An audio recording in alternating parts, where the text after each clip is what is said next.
and attempted child kidnapping is averted. Good evening. This is CTV News. I'm Denise Douglas. And I'm Patricia Vallone. Thank you for joining us. Well, perceptive police work helps to nab an attempted child abductor.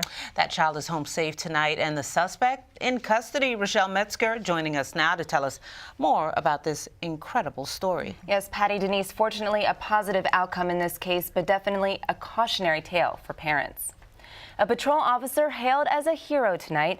Thanks to his sharp memory, a scary situation now has a happy ending. She was shooken up, and then when we asked the parents, they were as well shooken up, like any parent would be. A frightening ordeal Monday morning, a third grader assaulted by a stranger. According to the preliminary investigation, police say the girl was walking alone to school when she saw a strange man coming towards her. She ran and he chased her, eventually catching up with her near school property. He grabbed her backpack, but she managed to wrangle free and escape to safety.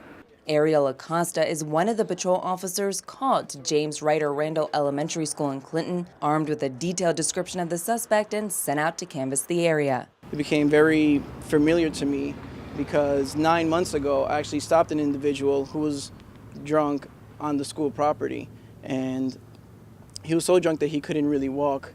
So I gave him a ride home. I took all his information down, and then subsequently 9 months later, this incident occurred. Looking through my trunk, got my notes and saw where his address was, went to the house, knocked on the door, and he and his cousin walked to the door, and he was wearing actually the same exact outfit that we were looking for, and asked to speak with him outside, where the victim actually positively identified him. The suspect, 53-year-old Anthony Logan, arrested and charged. The young girl now home safe and sound. Still, a cautionary tale for parents and some sage advice from police. It's always good to drop off your children at the school, wait until they actually go in. A lot of parents just leave their kids and then leave.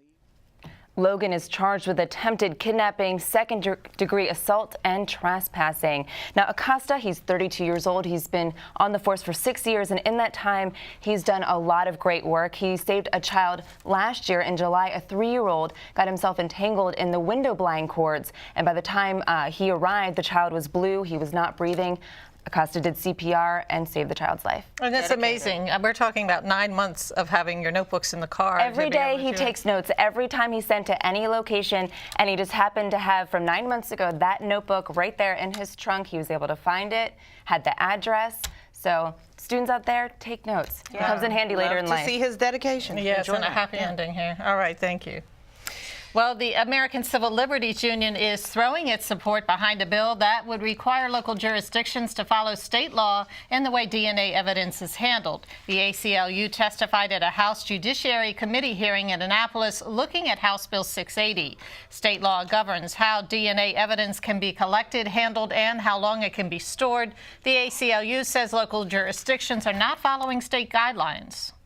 What we have found is that the local jurisdictions take DNA samples from murder victims, from other individuals, but don't have the same retention requirements that the state database does. And so what this bill would do is say, locals, you have to abide by the same rules that the state abides by, the very carefully crafted rules that the General Assembly came up with.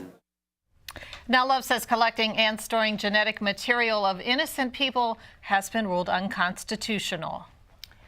Attorney General Doug Gansler is working to change the recidivism rate in the state of Maryland. Gansler was in Baltimore today touring a re-entry job training facility and calling the attention to the Maryland Second Chance Act of 2014. The bill would allow people with certain non-violent misdemeanors to shield a conviction while seeking employment. Businesses that hire those with criminal records would receive a tax break. Gansler discussed what kind of effect this would have on the state. We spend $1.3 billion a year on our criminal justice system here in Maryland. We have over 144,000 people in our criminal system here in Maryland. We have over 23,000 people locked up behind bars, and most of them are coming out. They need three things. They need a place to live, somebody who cares, and a job opportunity. Gansler testified today on the bill before the House Judiciary Committee and the Senate Judicial Proceedings Committee.